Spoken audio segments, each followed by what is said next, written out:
Bismillahirrahmanirrahim. Melanjutkan pembahasan kita di kitab Riyadhus Shalihin. Dan kita sekarang masuk di hadis di ayat nomor 12. Mengatakan Imam Nawawi rahimahullahu taala istilahnya wa an Abi Hurairah Abdurrahman ibni Sakhr radhiyallahu anhu. Apa tanda diserah di belakang? Akhirnya ngomong lebih bagus.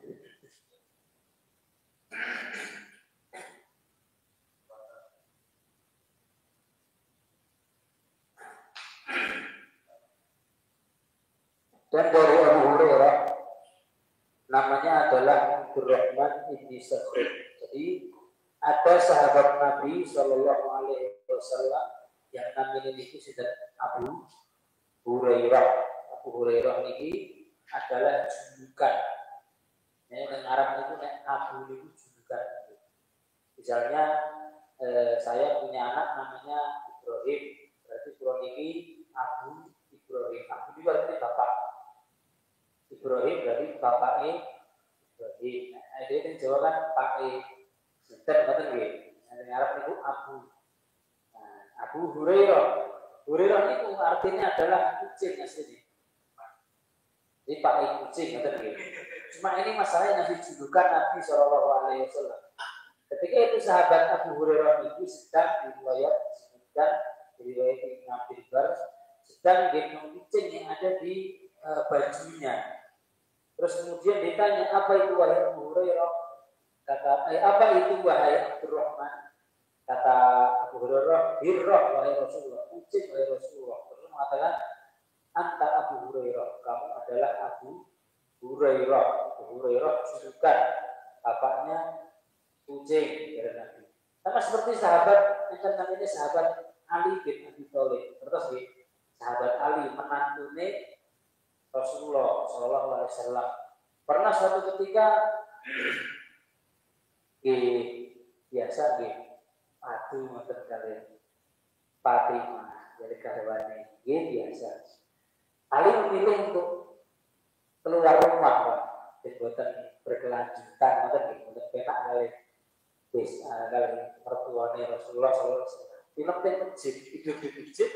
Ketika tidur di masjid, kok mukanya terkena debu. Dijuluki sama Nabi Abu Turab Salam. Jadi buatan kode ini mau dia serat tenang di Nabi. Alhamdulillah. Sekarang terjadi Abu Pasal panas. Terus kemudian, respon saya.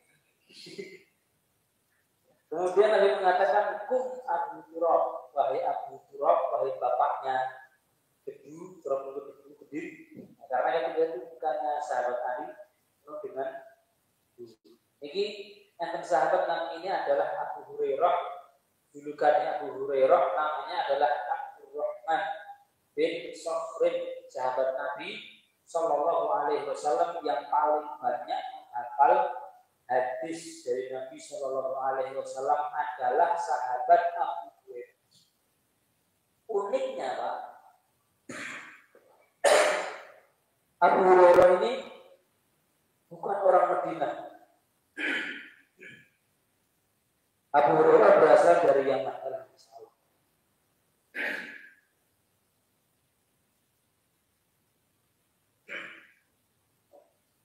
Abu Hurairah berasal dari Yaman, tepatnya di kota Daus. Jadi bukan orang Madinah, bukan orang Mekah, berasal dari Yaman. Dan uniknya lagi, hanya bersama Nabi selama 3 tahun. 3 tahun saja. Karena Nabi diangkat menjadi Nabi sampai beliau wafat itu 23 tahun. Berarti kan hanya hidup sepersekian waktu dengan Nabi, tapi mampu menghafal hadis sedemikian rupa. Ada Pak sebagian orang yang meragukan hadis Abu Hurairah. Abu Hurairah ini meriwayatkan hadis dari Nabi Shallallahu Alaihi Wasallam. Apa yang beneran? Jawabnya adalah bahwasanya Abu Hurairah bisa menghafal hadis sedemikian rupa banyaknya karena dia bisa dikatakan selama 3 tahun itu 24 jam bersama Nabi Sallallahu Alaihi Wasallam, 24 jam. Mau Nabi kenyang, mau Nabi lapar, selalu sama Nabi Sallallahu Alaihi Wasallam. Sehingga mampu menghafal hadis sedemikian banyaknya. Kemudian orang-orang dari sahabat yang lain menyayangkan kita ini sibuk kerja di pasar, kita ini sibuk bercocok tanam. Abu Hurairah terus bersama Nabi, baik ketika Nabi kenyang atau pulang, menemani Nabi Shallallahu Alaihi Wasallam. Makanya mampu untuk menghafal hadis sebanyak. Sisi lain, Abu Hurairah mendapat mukjizat Nabi. Namanya kita ngapal pasti lupa, lupa. Nah, ketika dia ngapal sering lupa, sama Nabi dia mengadukan, Nabi saya itu banyak ingin menghafal dari lisanku, tapi kok sering lupa. Terus kata Nabi SAW, coba bentangkan selendang. Terus pakai lagi, pakai lagi. Setelah dipakai itu Abu Hurairah tidak pernah lupa satu kata pun yang pernah dihafal dari Nabi Shallallahu Alaihi Wasallam. Jadi mukjizat. Terus kemudian 3 tahun bersama Nabi Shallallahu Alaihi Wasallam, tapi mampu menghafal. Bukan karena sebentarnya, tapi karena kesungguhannya.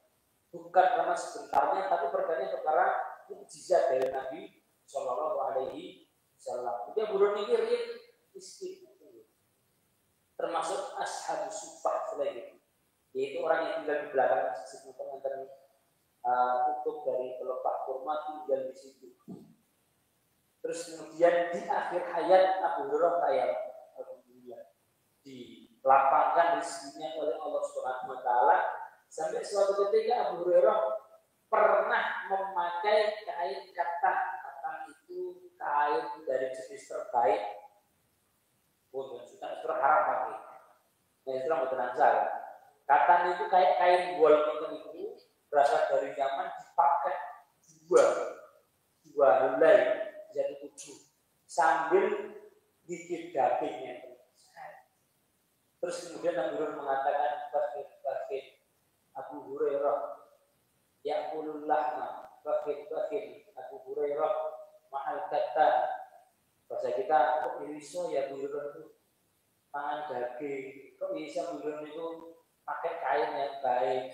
Ingat masa lalu dulu saya pernah itu di antara tempat saya di mimbar Nabi Sallallahu Alaihi Wasallam, saya belum seperti orang gila gara-gara tidak bisa makan. Nah, kok sekarang kok gigit daging pakai kain dari yang bagus. Ini kan maksudnya di akhir hayatnya Abu Hurairah ini punya menikah dan punya anak juga. Radhiyallahu taala tinggal di Madinah. Abu Hurairah ini tidak balik ke Yaman, tinggal di Madinah, dikuburkan di Baqi di tahun 58. Abu Hurairah mengatakan, qala Rasulullah sallallahu alaihi wasallam, bahwasanya Rasulullah sallallahu alaihi wasallam bersabda,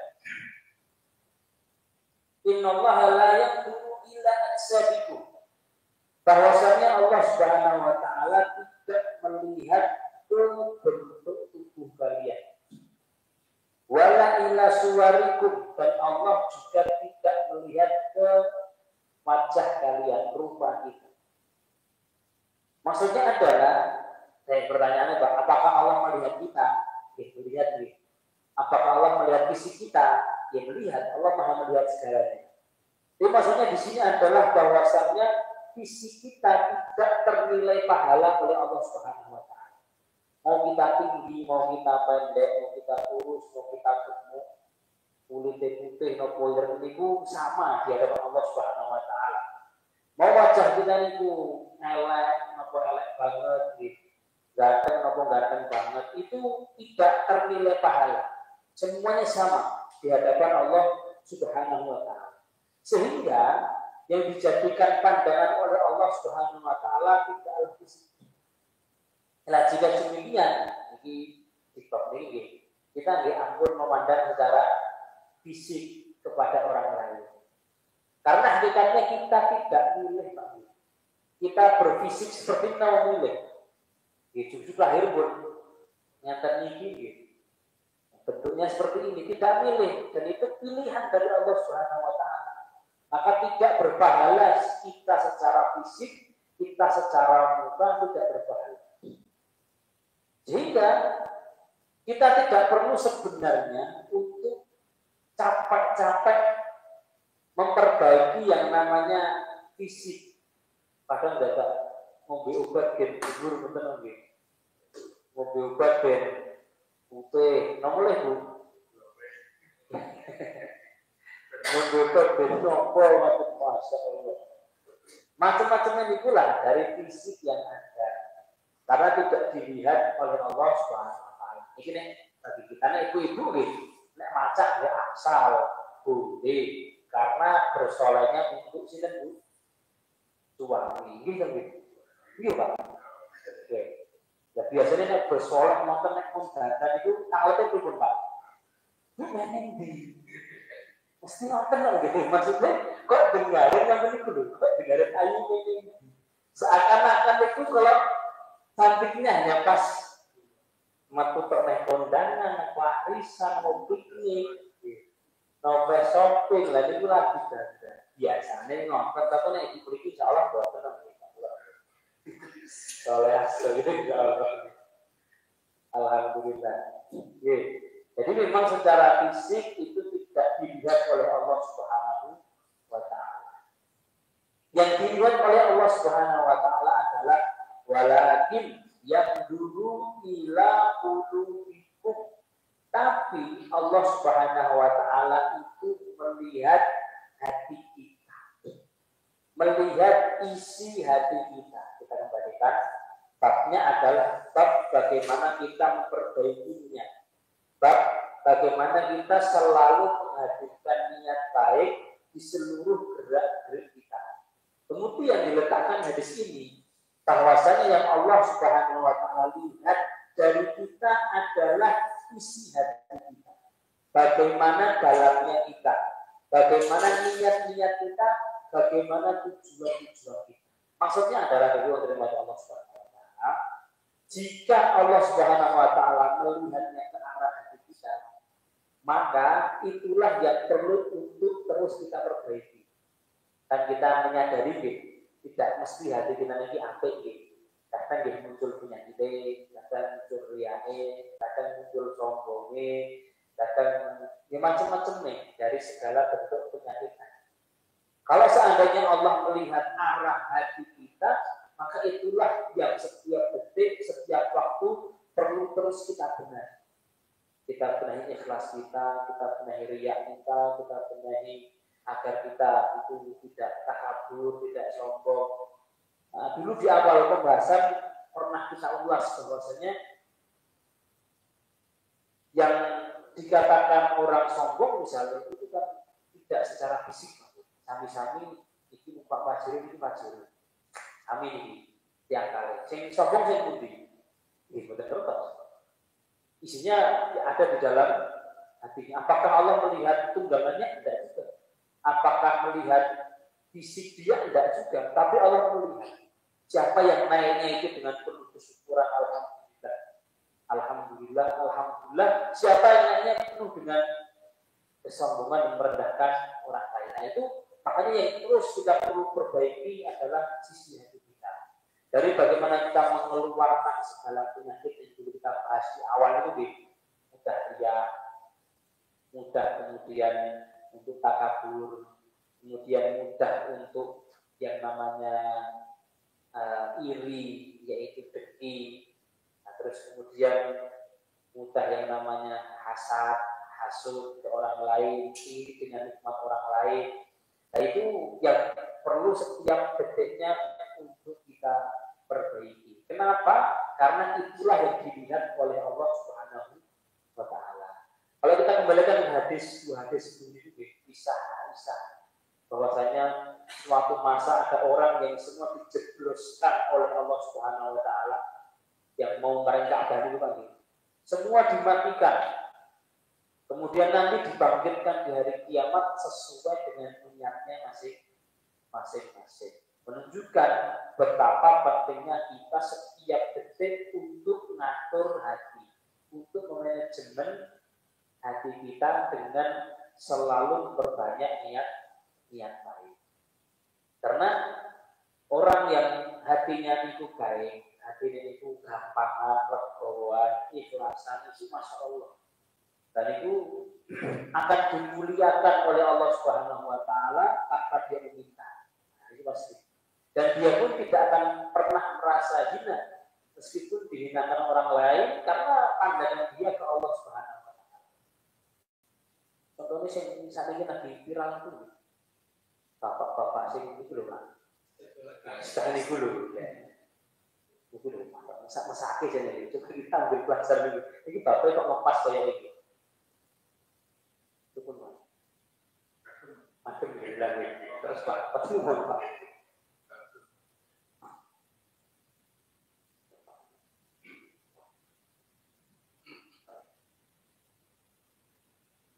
Ketika sedang jualan terus dikatakan demikian, mungkin dicaci, mungkin.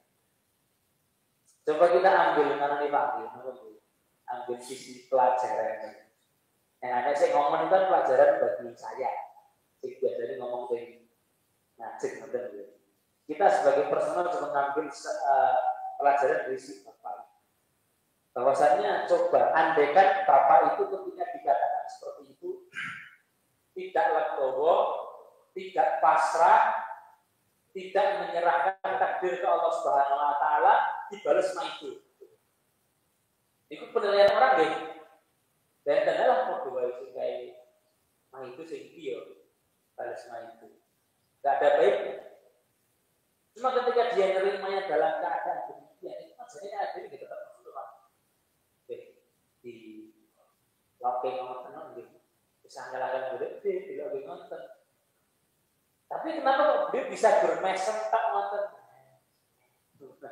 Pas ditanya juga, nonton itu biasa tiba-tiba jualan terus kemudian dikatakan demikian dan sedih, tapi ya saya pasrah lah itu lah. Saya pasrah lah. Maksudnya dia mengiyakan takdir memang demikian. Niku insya Allah kita melihat mungkin artinya resik, hatinya bersih dalam arti tidak menyimpan dendam meskipun dia dicaci, dimaki, dihina itu masya Allah dibanding orang.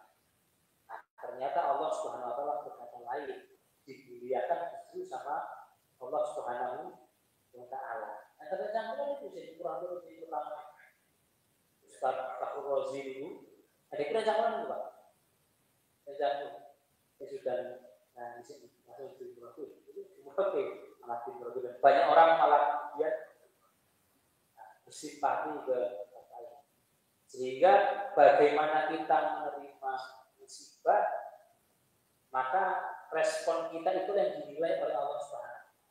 Sisi lain pelajaran kedua ini yang terpenting. Bisa jadi Pak, di kita itu ketika awal adalah musibah. Itu musibah betul itu. Pertama kali dia dengar itu musibah. Tapi justru di balik musibah itu ternyata ada hikmah kebesaran Allah Subhanahu Wa Taala yang dirasakan secara langsung. Allah yang ajeng mulyake hambanya itu bukan perhitungan. Betapa mudah Allah SWT mengangkat derajat seorang hambanya ketika hambanya mau membersihkan dirinya jiwa. Andaikan ini jiwa tidak bersih, lah sepun ini karena dicaci otomatis akan balas. Nah, seperti itu. Nopo. Tapi ketika Allah mendapati dirinya itu bersih, dimuliakan oleh Allah Subhanahu Wa Taala. Sebabnya inilah yang dilihat oleh Allah Subhanahu Wa Taala.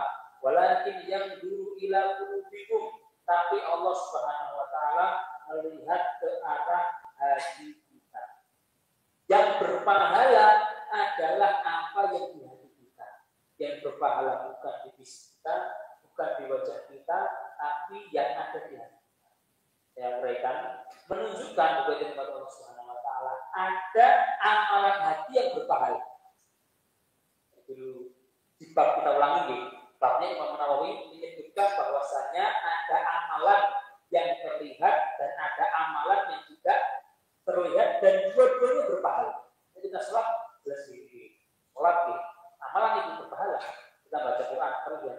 ada amal di dalam diri kita ini, dan kita dan Allah saja yang tahu. Kita menyabarkan diri kita memaksa diri kita untuk tidak takabur kehendak orang lain, memaksa untuk ikhlas memberi, tidak mengharap apapun. Itu kan hanya perdebatan antara kita dan jiwa kita dan Allah yang tahu. Sampai malaikat pun nggak tahu, Pak. Nabi pun nggak tahu. Isi hati manusia itu nggak ada yang tahu kecuali diri kita sendiri sama Allah Subhanahu wa Ta'ala. Dan itu dulu ujian terberat sahabat Nabi Shallallahu Alaihi Wasallam ketika turun firman Allah Subhanahu Wa Ta'ala di akhir Al-Baqarah yang Allah mengatakan lillahi ma fis samawati wa ma fil ardh wa in tubdu ma fi anfusikum aw tukhfuhu yuhasibukum billah. Apapun yang kalian tampakkan dari amalan kalian ataupun yang tidak ditampakkan dihisab oleh Allah Subhanahu wa Ta'ala. Sahabat itu berat dengan Rasulullah SAW. Kita diperintah sholat, jihad. Cuma yang dalam hati ini kan kadang terbesit, kadang tidak sengaja. Itu kok dihisab, kok kita merasa berat. Terus kata Nabi SAW, kalian mungkin menjadi seperti orang Yahudi yang mengatakan sami'na wa ata'na, tapi kami mendengar terus kami bermaksiat, tidak mentaati. Kata sahabat, tidak ya Rasulullah. Qulu sami'na wa ata'na. Sahabat mengatakan kita mendengar dan kita taat. Allah Subhanahu wa Ta'ala. Kemudian istilahnya la tu'akhidna in nasina sampai akhir ayat. Maka ada amalan di dalam hati kita ini yang juga bernilai pahala dan dilihat oleh Allah Subhanahu wa Ta'ala. Ini babnya bab merenungkan antara kita dan Allah Subhanahu wa Ta'ala. Babnya di kita duduk memiliki perasaan. Jadi aku ini jemput, saya kok seperti ini bagaimana? Kok yang udah tersinggungan jadi Allah satu di senggol titik bacot, senggol titik bacot, betul gitu. Bisa itu gimana? Itu kan itu antara kita dan diri kita sendiri. Ya, makanya di sini ingin menggiring bahwasanya amalan hati itu adalah amalan yang besar sisinya di hadapan Allah Subhanahu wa Ta'ala. Justru bisa dikatakan secara global bahwa amalan hati lebih utama dari amalan yang apa? Amalan hati lebih utama dari amalan yang apa? Sholat mungkin nih, sholat misalnya. Penting, wajib. Andaikan sholatnya ria, diterima betul Pak. Sah, insya Allah, sah itu bisa. Tapi apakah diterima oleh Allah Subhanahu wa Ta'ala? Kita mau sholat banyak pun kok boten. Kok ada ria di dalamnya? Tidak untuk Allah Subhanahu wa Ta'ala, diterima oleh Allah Subhanahu wa Ta'ala. Menunjukkan bahwasanya memulai untuk tidak riak yaitu amalan hati lebih utama dari amalan yang tampak, yaitu adalah sholat dan seterusnya. Sekali lagi, walakin yang dulu ila hukum, namun Allah Subhanahu wa Ta'ala melihat bagaimana isi hati kalian, bagaimana amalan hati kalian. Yang dilihat secara pahala adalah apa yang ada di dalam hati kita. Maka perbanyak niat. Baik, ini hadis yang pertama. Hadis yang kedua, wa Nabi Musa Abdullah bin Qais al-Asy'ari radhiyallahu ta'ala anhu. Dari sahabat yang bernama Abu Musa al-Asy'ari. Abu Musa namanya adalah Abdullah bin Qais. Julukannya al-Asy'ari. Asy'ari itu kabilah di Yaman. Sebuah kabilah di Yaman yang memimpin kabilahnya itu namanya Murrah ibnu Adud. Dijuluki Asy'ari karena qadarullah pas lahir itu langsung berbulu awake. Jadi pun kata ulune ngoten itu dijuluki Asy'ar. Kemudian dinisbatkan ke Asy'ari. Kabilah dari Yaman. Ada seorang sahabat namanya Abu Musa al-Asy'ari. Itu sahabat yang dia dari Yaman masuk Islam, kemudian hijrah ke Habasyah, terus juga pernah ke Mekah, kemudian ke Madinah bersama Nabi Sallallahu Alaihi Wasallam. Dari sahabat inilah Pak, dari sahabat yang bernama Abu Musa, itu Nabi belajar atau Nabi SAW mengiyakan adanya kebiasaan itu berjabat tangan pas pertama ketemu. Dan itu sebelumnya di Madinah tidak ada. Dan bukan kebiasaan dari penduduk Mekah atau Madinah. Datang penduduk Yaman, terus kemudian mereka berjabat tangan, Nabi mengiyakan bahwa berjabat tangan ini adalah baik dan itu adalah sunnahku untuk berjabat tangan. Nah ini musafahah bahwa adalah sahabat Abu Musa al-Ash'ari. Dia mengatakan, Su'ila Rasulullah Shallallahu Alaihi Wasallam ditanya, anir rajuli yuqatilu syaja'atan, tentang seseorang yang berperang. Yang ketika itu berperang, dia niatnya perang itu syaja'atan, agar dia dikatakan pemberani. Otomatis dia di perangan Islam ini di awal munculnya atau di awal berkembangnya, memang Islam berkembang dengan peperangan. Tidak diartikan lagi bahwasanya Islam itu berarti hasrat membunuh, tidak sama sekali. Sebelumnya kita mutakhir, semua nabi itu di mereka ada syariat peperangan. Nabi Sulaiman, dan syariat peperangan, Nabi Daud, dan syariat peperangan. Itu diceritakan semua itu.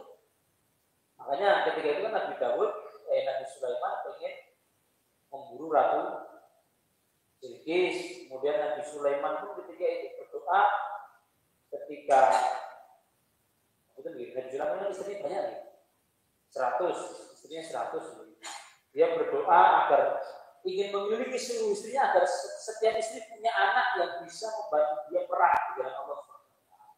Sehingga seluruh nabi ada syariat perang. Apalagi Nabi Musa, itu perang langsung Pak. Fir'aun dan juga Jabari, orang-orang yang raksasa ya, jadi orang yang besar-besar, kaum Jabari. Nabi kita pun ada syariat perang. Cuma tujuannya adalah agar orang selamat akhiratnya. Tujuannya agar orang itu selamat akhiratnya, bukan agar tertumpah darahnya, tidak seperti. Sehingga bisa perang di kita itu adab-adabnya rinci. Adabnya sangat rinci sekali. Jangan bunuh wanita, jangan bunuh orang yang sudah tua, tidak mampu bergerak, jangan bunuh anak kecil, jangan bakar yang namanya pohon yang ada buahnya, makanan jangan dirusak, kalau jadi itu dibudak jangan dibakar. Adabnya rinci. Dan wajib sebelum mulai perang itu dakwah. Maksudnya disampaikan, ayo masuk Islam. Ketika mau masuk Islam selesai itu, tidak ada perang. Ketika nggak mau masuk Islam, baru ditawarkan kalau kamu sudah silakan lakum dinukum waliyadin, agamaku, tapi nanti ada yang namanya jizyah. Misalnya jizyah itu bayar peti setahun sekali. Itu pun hanya bagi orang-orang yang kaya yang mampu saja. Setahun hanya bayar kurang lebih 1 dinar, 4 juta, 5 juta. Setahun itu. Tetap kamu silahkan di agamamu, Islam tidak memaksa. Yang penting kamu bayar peti karena kamu hidup di perlindungan orang muslim. Misalnya naik biasa itu orang asing ke sini, dia kan wajib bayar visa, ada visa asing kan. Jadi setiap baru itu, kita juga bayar seperti itu. Karena kamu hidup di bawah naungan Islam, ya kamu bayar. Baru kalau tidak mau dua-duanya, baru mengatakan khotir bismillah, peranglah dengan menyebut nama Allah, tujuannya untuk meninggikan agama Allah. Lah, mereka yang berperang itu gak niatnya macam-macam. Kata Nabi, ditanya, ada yang berperang gara-gara biar dikatakan dia itu berani, ngarep dulu. Ya suruh depan sendiri, biar dikatakan dia itu sujak, pemberani. Wayuqatul hamiyatan, yang dia berperang gara-gara fanatik kabilahnya. Nanti yang ini orang Arab itu fanatik kabilahnya kental, Masya Allah. Perkabilah suku kaumiyahnya itu sangat-sangat kental sekali. Mereka sangat siap untuk berperang. cuma gara-gara ingin memenangkan suku atau agar kamu dikatakan pemberani, ditanya, ayu dzalika fisabilillah, mana yang itu di jalan Allah. Artinya mana yang nanti dapat pahalanya Allah Subhanahu wa taala. Kata Rasulullah, faqala Rasulullah sallallahu alaihi wasallam, man qatala litakuna kalimatullahi hiyal ulya fa huwa fi sabilillah. Yang perangnya itu tujuannya satu, tidak untuk membenarkan diri, tidak untuk memenangkan pribadi, tidak untuk memenangkan suku, tidak untuk memuaskan nafsu amarah, tapi untuk Allah Subhanahu wa taala, ikhlasullah bahwa bisa begitu. Dan semua sahabat seperti itu. Semua sahabat hati mereka bersih meski perang. Jadi aneh. Rian nate sahabat Ali dengan Abi itu kan perang itu biasanya perang zaman dulu gitu. Biasanya diawali dengan duel satu lawan. Nah, sahabat Ali ini didoi ya, mau duel diludahi. Nah ada yang kemudian, wah, mau 14 maksudnya keluarnya nafsu. Sahabat Ali mundur. Cara saya nafsu. Kenapa? Sahabat Ali ini nggak betul gitu. Beliau itu secara fisik itu nggak betul. Lebih. Jadi perutnya besar dan motor spek kayak Umar atau bukan. Ini motor itu buat cenderung biar cenderung gendut motor itu. Tapi tidak bulan itu, wah masya Allah. Kayak ini loh Pak, sambungan ini loh Pak, sambungan ini loh. Dan motor itu dia ini. Pinter bulan. Ketika diludahi, mundur jangan saya. Kenapa? Orang yang paling pinter ya. Saya takut saya diludahi gara-gara nafsu saya diludahi.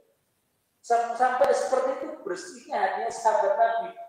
Diludahi pun punya kesempatan untuk bunuh si sakit. Kan akhirnya langsung saya ngerti Pak. Sebenarnya dia mati kan mati selesai gitu. Tapi sahabat jaganya sampai seperti itu karena mereka maunya membunuh itu karena Allah Subhanahu wa taala, bukan karena apa? Nafsu.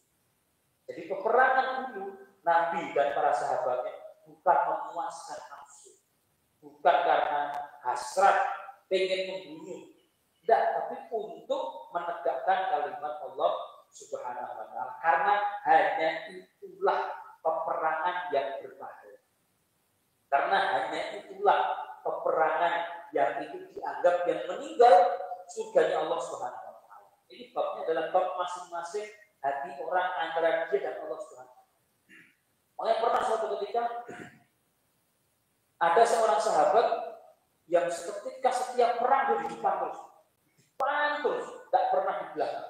Ini sahabat dan kamu tuh sahabat ini bukan seperti Nabi Pak. Sahabat ini bisa dosa. Sahabat ini manusia biasa, bisa salah gitu. Ini perang di depan terus. Kebetulan meninggal ketika perang. Yang lain mengatakan fulan syahid, fulan meninggal, disukai oleh Rasulullah, fulan meninggal. Karena terus di depan. Nabi nama Pak Nabi. Fulan fitnah. Fulan di neraka. Kaget sahabat.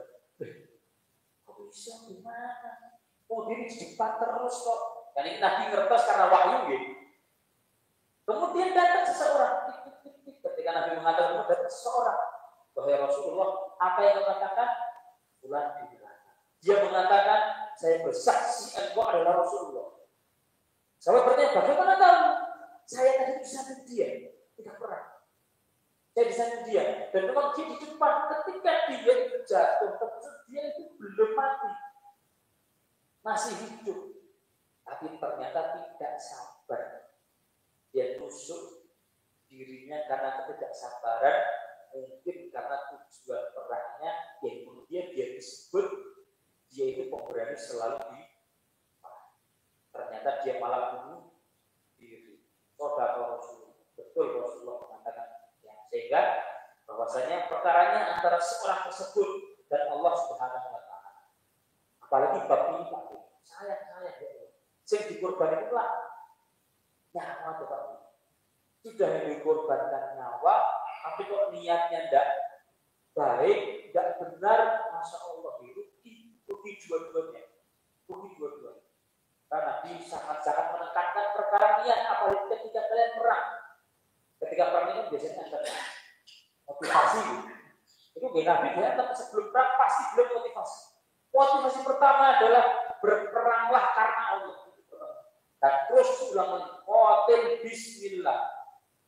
Perangilah kalian, berperanglah karena Allah. Karena kalau tidak karena Allah, kalian itu matinya sia-sia, tidak syahid malah sangit.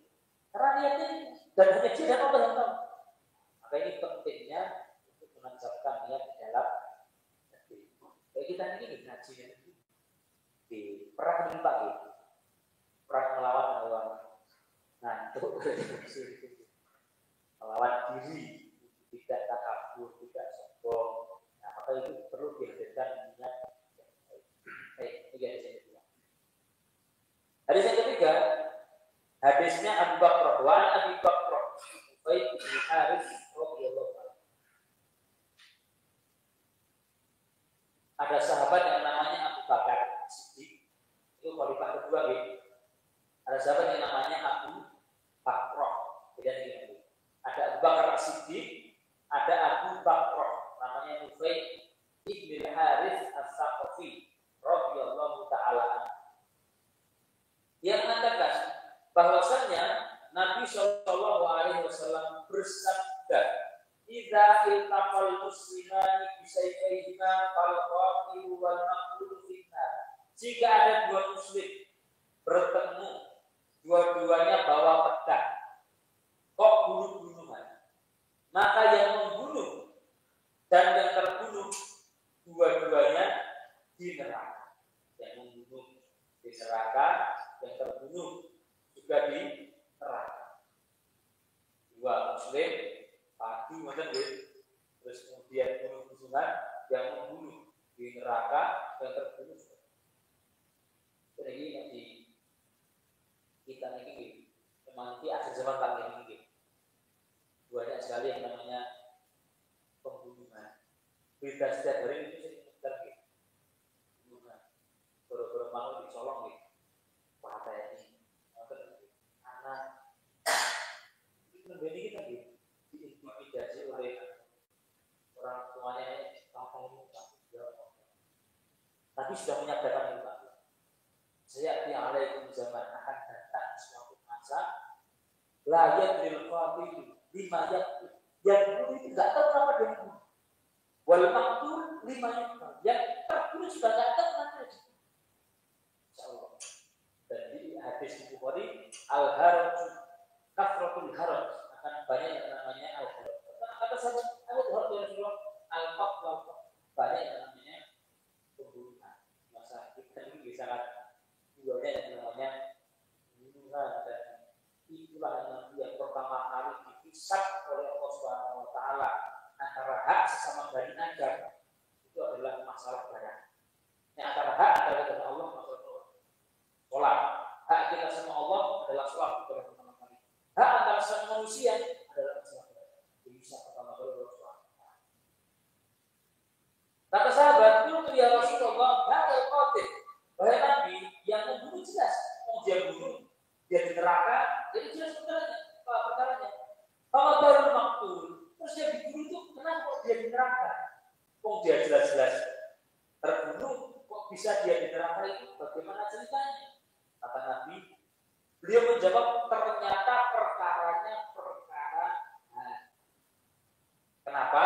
Li'annahu harisah ala taqrisah.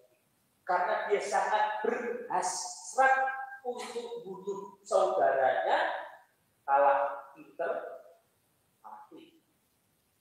Hasratnya itulah yang membuat dia itu masuk ke dalam neraka. Hasrat dia ingin bunuh itulah yang membuat dia itu diadab di neraka. Nah, sehingga di sini bab ini adalah babnya untuk tidak berhasrat membunuh sesama. Dan ini masalah dibegal, bisa tak serah deh. Bukan itu. Katanya apa? Boleh salah enggak ada itu.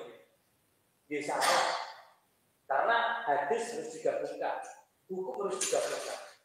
Di riwayat Muslim, suatu ketika Nabi SAW pernah ditanya dari Abu Hurairah. Beliau ditanya, ya Rasulullah, inna fulanan arada asgamani, wahai Nabi, fulan pengen ngambil hartaku. Kata Nabi sebentar masih. Jangan masih, karena itu hartamu. Kecuali lihat sedekah gitu. Di ngomong-ngomong, paling antara pas ngomong udah kayak ikhlas.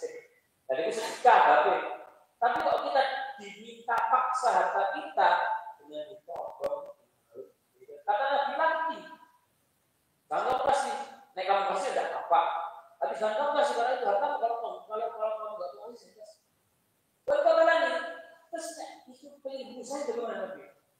Kata Nabi belum, waduh, yo, balas. Kalau dia pengen bunuh kamu, balas ini mewakili ini maksudnya adalah bukan dimintai lebih, bukan kemudian disiksa, tapi buatlah dia itu jerah. Kalau ingin mengarah kamu membunuh, balaslah sampai dia itu tidak mau membunuh. Artinya yang disikat dan menembun, maupun misalnya sudah tidak lumpuh, tidak mampu, harus diberi waktu sudah cepat. Malah disiksa, di samping nganggur lagi. Ampun, ya seperti itu masuk hadis ini. Harisun ala qatri sahibi. Tidak boleh. Tapi ketika tertodong kita memilih untuk melawan, harus melawan. Andaikan ketika kita melawan terbunuh gara-gara menjaga harta kita, menjaga harga diri kita, menjaga jiwa kita, maka kita insya Allah dalam keadaan syahid. Mantuti lagu nama ini Pak Syahid yang dia meninggal gara-gara itu ingin menjaga hartanya, maka dia syahid. Menjaga dirinya syahid, menjaga harga dirinya. Cuma jangan ada hasrat untuk membunuh orang lain. Babnya tipis-tipis lagi. Tetap membunuh cuma tidak berasa. Itu terus ini. Artinya kalau sudah lumpuh, terjatuh, tidak mampu lagi, jangan bablas ke dilanjutkan. Lama lagi dan seterusnya. Cuma memang tapi mas beda dong mas. Jauh ini mas, ngarah dimutilasi betul. Jadi biasanya kan dibakar. Tapi adalah bab pemimpin yang seperti itu sebenarnya Allah itu membolehkan untuk disiksa lebih. Baik, kita belajar selain. Nabi dulu, ini cerita Nabi Muhammad. Nabi dulu pernah kedatangan tamu 7 orang. Sakit, Nabi kita sakit oleh Nabi. Oke, kalau sakit silahkan sana pergi sama penggembala satu orang. Dari penggembala kasih dia susu unta sama kencing unta. Kencing unta obat. Kencing itu obat. Yang suruh obati sendiri. Nabi SAW dari susu unta nggih obat, kencing unta nggih obat. Unta nggih, itu boleh. Terus kemudian dikasih obat sama Nabi, suruh minum susu, suruh minum kencingnya sehat, masya Allah. Tujuh-tujuhnya sehat. Setelah sehat, penggembala dimutilasi. Penggembala Nabi ini Pak, dimutilasi, dipateni, masya Allah. Terus diobati, sudah. Kemudian sudah dimutilasi penggembalanya, untanya dicolong besar. Masya Allah. Wah, jadi masya Allah. Nabi SAW ketika itu diburu agar mereka bisa. Jadi boleh musuh ini. Tidak sampai siang, tujuh-tujuhnya ketahuan dan tertangkap oleh Rasulullah SAW. Sama Nabi SAW, ngapunten nggih Rasulullah SAW yang memerintahkan mereka semua ngapunten dicongkel matanya. Nabi kejamnya masya Allah. Tadi kejam mana? Juga diobati, harusnya terima kasih, penggembala malah dimutilasi, kemudian unta malah dicuri. Sama Nabi mereka matanya diambil, kemudian mereka dipotong tangannya karena mencuri dan dibiarkan di keadaan panas sampai mati karena kehausan. Ini kira rada kecil. Inilah di Islam itu inilah balasan bagi mereka yang rusak di atas itu. Yuharibun Allah wa yas'aluna fil ardi fasadan an yuqattalu wa yusallu. Mereka itu dibunuh kemudian dipotong-potong sebagai efek jerah oleh para pemimpin. Nah, itu kan hukum seperti ini. Dan mereka tidak semena-mena. Ini bagi hukum ke model rakyat yang nyata ini tinggalan. Biasanya merasa ciri-ciri itu kan gitu. Tangganya itu di rumah di sekarang itu kakek kita pulang itu dia itu gojek terus malam-malam jam 3 karena punya anak haji dan punya duit maka jam 3 di oke sama dia dikirim susu beda Masya Allah pulang rumah itu susunya susunya dodol susunya mau di jika itu sebelum jalan ya Allah, benar itu. Motor diambil, organ dirusak itu dirusak. Makanya kan mau pakai hadis ini, nyerahkan seperti itu, benar tepat. Maka pakai hadis yang lain yang harus dikumpulkan semuanya. Bahwasanya kita wajib menjaga harta kita, wajib menjaga harta diri, dan wajib menjaga diri, nyawa maksudnya. Kalau diminta sama orang, jangan dikasih. Kalau kita melawan terus dia meninggal, dia itu dosa. Kalau kita meninggal, kita itu syahid asal tidak berhasrat membunuh saudara. Babnya adalah bab harusnya mengatakan innahu kana harisan ala qatli sahibihi. Karena si fulan ini dia berhasrat untuk membunuh saudaranya sehingga dia dapat di neraka. Itulah kenapa sahabat ini Abu Bakar itu nanti terjadi fitnah setelah Utsman meninggal, terus ada terjadi fitnah antara dua sahabat Nabi, yaitu adalah Ali dan juga sahabat Muawiyah bin Abi Sufyan. Itu udah saling berperang. Abu Bakar ini pilih akurafilus. Dia tidak mau masuk ke ranah itu karena takut masuk habis ini itu bunuh saudaranya. Maka dia pilih untuk tidak masuk baik ke kubu sahabat Ali atau ke kubu sahabat Muawiyah bin Abi Sufyan. Tapi kita meyakini, Ahlus Sunnah wal Jamaah meyakini bahwasanya dua-duanya itu semua berpahala. Baik itu sahabat Ali ataupun sahabat Muawiyah, dua-duanya berpahala karena ketika berperang hati mereka bersih.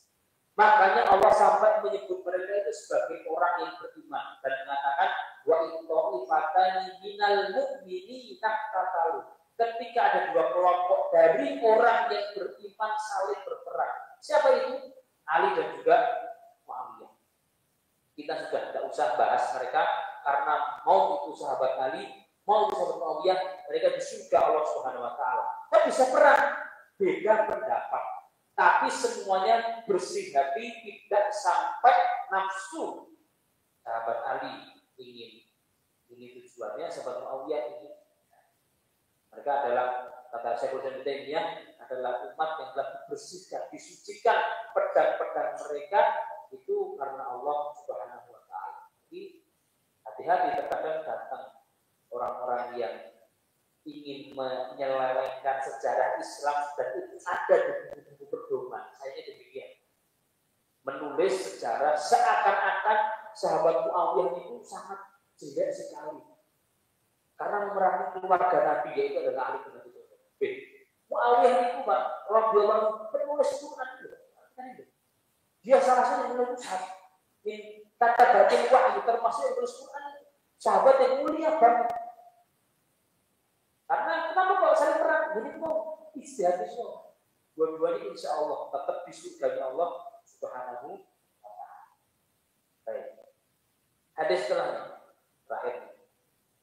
Hadisnya Abu Hurairah radhiyallahu taala anhu, qala dia mengatakan, qala Rasulullah sallallahu alaihi wasallam, Rasulullah sallallahu alaihi wasallam bersabda, sholatul rajuli fi jama'atin tazidu ala sholatihi fi subihi wa baitihi bid'an wa ishrina darajatan. Sholatnya seorang laki-laki secara berjamaah di masjid maksudnya itu lebih baik, lebih utama daripada sholatnya di pasar atau di rumahnya sekian puluh derajat, yaitu 25 atau 27 derajat. Derajat maksudnya adalah derajat itu naik ke atas seperti ini. Itu dia akan lebih dekat ke Allah Subhanahu wa taala. Beliau bisa jamaah di masjid ini. Jadi pahalanya insya Allah 27 derajat atau 25 derajat. Ini adalah amalan yang terlihat. Dari rumah kita berjalan sampai ke masjid. Ini amalan yang terlihat. Itu kata Nabi Shallallahu Alaihi Wasallam. Yang demikian itu bagaimana? Wadalika an ahadahu ila tawaddu. Yaitu adalah jika kita itu wudhu. Tapi ini bab fikih. Kemudian setelah wudhu dia datang ke masjid. Maka afdolnya wudhu itu di rumah. Jadi dari rumah itu sudah punya wudhu, terus kemudian melangkah dengan memiliki wudhu sampai ke masjid tinggal sholat. Ya meskipun asal mawar wudhu masjid, sah-sah mawar. Cuma ya kalau kita cari afdolnya wudhu itu. Ketika dia itu wudhu, terus kemudian datang ke masjid sempurna wudhunya, terus dia datang ke masjid la yuridu illa sholat. Dia datang ke masjid tujuannya yang satu, pengen sholat tok, bukan boleh TV gratis, bukan jadi sanjung tangga nih, lari-lari gue kecil terus mau ngegame yang bukan kita asal snack ini, apapun ini dari perkara yang lain, tujuan dari rumah dengan wudhu ke masjid itu hanya ingin beribadah sholat. Dan ini hanya kita dan Allah. Babnya adalah bab ikhlas. Babnya adalah bab tidak riya. La yanhazuhu illa shalah. Tidaklah gerakan kaki dia itu. Dia melangkah kaki dia adalah tujuannya hanya ingin dekat Allah sholat. Insya Allah ini Pak, jika tujuan hati demikian, aku itu memang dia datang ke masjid ingin sholat. Mau kanan kiri ini cuma itu. Kalau sholat, misalnya atau apa itu biasa. Rata-rata gitu. Tujuanmu ke masjid untuk sholat untuk Allah Subhanahu Wa Taala, maka apapun yang bersuara di kanan kiri itu tidak akan ada efek. Kecuali kalau tujuan kita memang biar dipuji baik, nah ternyata malah dipuji jelek, akan menyesal. Tujuan ke masjid dan di blok naik tujuannya NTE soleh. Jadi ternyata istri malah mas sebenarnya kali nonton begini, nggak apa. Akhirnya sakit hati karena sudah salah tujuannya. Maka yang dapat berpahala 27 lipat tadi itu dengan langkahnya itu adalah yang niatnya baik, yang bersih hatinya. Langkah itu terlihat, sholat itu terlihat, jamaah terlihat, ada yang tidak terlihat dan itu adalah kunci. Yaitu adalah kita tujuannya hanya karena Allah Subhanahu wa Ta'ala. Jika demikian adanya, wudhu karena Allah, langkah karena Allah, sholat karena Allah, maka Nabi Shallallahu Alaihi Wasallam lam yahtu khutbatan, kita lagi melangkah satu langkah mengangkat derajat, satu langkah menghapus dosa. Makanya kalau kita rumahnya jauh dari masjid, nah itu tambah kata pahalanya, tambah banyak langkahnya, tambah banyak pahalanya. Tapi ya jangan buat-buat dia ngurusin semua, sampai tol pergi balik baru itu. Santri biasanya nonton, biasanya niatnya nonton tapi kali jalan-jalan itu jalan-jalan. Wah, setiap rumah kita jauh dari masjid justru jadi motivasi. Dulu ada seorang sahabat dari Bani Salimah, itu rumahnya jauh, paling jauh di Madinah. pengen pindah ke Masjid Nabawi. Nah, biar ya mudah sholat gitu, nggak jauh-jauh. Kata Nabi jangan harus pindah. Ya Bani Salimah dia hukum atut tabu asarokum. Rumah kalian jauh itu niati setiap langkah angkat derajat, setiap langkah menghapus dosa. Nah, justru malah yang dekat masjid biasanya itu gitu. Adanya kalau caranya betul pas betul pagi. Ya enggak ada gitu. Malah lebih besar godaannya. Nah, malah lebih besar ujiannya itu datang ke masjid. Itu ujian orang ya masing-masing. Kita naik ke masjid juga tetap harus jaga hati, Pak. Ketika kita niatnya sudah karena Allah, ya ampun itu. Tapi lo mau kita ada masjid itu, pasti tetap kanan. Itu berarti kan kita ujub. Nah ini maksudnya yang ujub itu, Pak. Ujub dengan langkah kita, ujub dengan datangnya kita ke masjid, dadak mandi. Akhirnya kalau sudah ujub akan merendahkan. Dulu aku berpikir, nah itu bahaya ya. Nanti pahala sholat malah tidak sempurna. Kata Nabi Shallallahu Alaihi Wasallam, ketika dia itu melangkah masjid dengan niat yang baik, setiap langkah itu mengangkat derajat, setiap langkah menghapus dosa. Faidah kalau masjid, kalau dia sudah masuk ke masjid ini, dan habis sholat, maka nanti sholat dia tak khusyuk. Dia senantiasa dalam keadaan sholat, berpahala sholat selama tujuannya itu adalah menuju sholat. Dan ini juga amalan hati. Makanya ini Pak, makanya nih, sekedar meniatkan ingin sholat itu berpahala sholat. Misalnya nih, kita pada maghrib terus daripada undur mungkin nggak malah nonton sinetron mungkin 12-an misalnya gitu, atau nonton bal mungkin malah udah isya di masjid, nah taknya masjid itulah duduk. Tujuannya apa? Duduk pergi ngopi, nonton ngeteh nonton untuk menunggu isya. Nih kok ngopi, ngeteh, ngobrol berpahala sholat masalah. Bukan hanya gitu, karena dia meniatkan di hati, dia menunggu sholat. Ini kan amal dapat kita. Amal dapat kelihatan. Meniatkan tunggu sholat itu kan tidak ada yang dulu. Ada yang duduk di masjid ini, duduk di masjid, ngeteh ngopi, gitu. Tujuannya, ya, dengan ngopi, ngeteh, bukan dia yang mau masuk ke tujuannya, dan masjid adalah enak. Niatnya sudah lain, tidak ingin tunggu sholat. Yang satu, memang tidak ada masalah, betul-betul tunggu sholat. Itu dua-duanya sama-sama duduk ngopi ngeteh, tapi pahalanya beda. Yang satu full pahala, yang satu tidak dapat apa-apa. Hanya maniatlah di dalam hati. Itulah bahwasanya ada manusia yang pahalanya dahsyat. Selama itu dia di masjid, ini kalau seandainya dia itu mempunyai di masjid, sudah dia berpahala sholat, dia tambah dapat doanya malaikat. Kata Nabi, wal malaikatu yusholluna ala ahadikum madama fi majlisihil ladzi sholati. Malaikat senantiasa mendoakan kita selama kita duduk di tempat kita sholat. Doanya bagaimana? Allah marhamhu, ya Allah rahmatilah dia, ya Allah ampunilah dia, ya Allah terimalah tobat dia. Menunjukkan bahwasanya kalau seandainya kita itu duduk di masjid setelah sholat, nah, jadi kalau memang tidak ada hajat yang segera, ya ambil ke susu undur. Setelah sholat kan dikirnya dikir, duduk, sholat sunnah. Selama kita dikir di tempat kita sholat sunnah, itu malaikat yang di masjid, malaikat yang mendoakan kita, ya Allah rahmati, ya Allah terima tobatnya, ya Allah berkahi. Seperti dapat doanya malaikat. Kok kita di tempat kita sholat, kok kita nunggu sholat dapat dua pahala double utama. Ya pahala sholat, ya doa malaikat.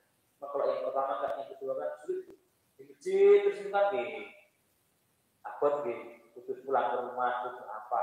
Yang bisa kita lakukan adalah ketika setelah zuhur niatkan aku tak tunggu asar, tak balik, nanti tak kerja. Kalau azan saya akan berangkat asar masjid. Saya maghrib tak pulang rumah dulu, datangi anak misalnya atau bantu istri, nopo-nopo misalnya dengan nanti niat bisa ke masjid. Itu antara maghrib, isya, kemudian zuhur, asar maghrib, full pahalanya. Padahal kita berada di amalan dunia kita. Yang dulu pernah kita sampaikan, harus pinter-pinter meniatkan amalan akhirat untuk atau di amalan dunia. Nah, pelajarannya ini yaitu adalah perkara menunggu sholat. Pahalanya besar, insya Allah Subhanahu Wa Taala. Pahalanya seperti sholat sempurna. Alhamdulillah. Dan demikian yang saya sampaikan, Allah Taala. Semoga Allah Subhanahu Wa Taala memberi kita istiqomah ibadah dekat dengan Allah Subhanahu Wa Taala. Kita diberi oleh Allah Subhanahu Wa Taala kemudahan untuk membenahi diri kita, membenahi jiwa kita, membenahi hati kita yang sangat keruh. Karena ini ibarat penyakit ini. Penyakit itu tidak diobati, kadang obatnya pahit, meskipun manis. Dulu saya pernah punya saudara itu sakit dikasih ajwa itu loh, Pak, ajwa gitu. Kurma ajwa itu loh. Itu kan manis. Itu ngomongnya pahit toh. Kok pahit toh Mas? Ajwa itu loh, kurma. Kalau paling pahit, obat itu manis tapi pahit.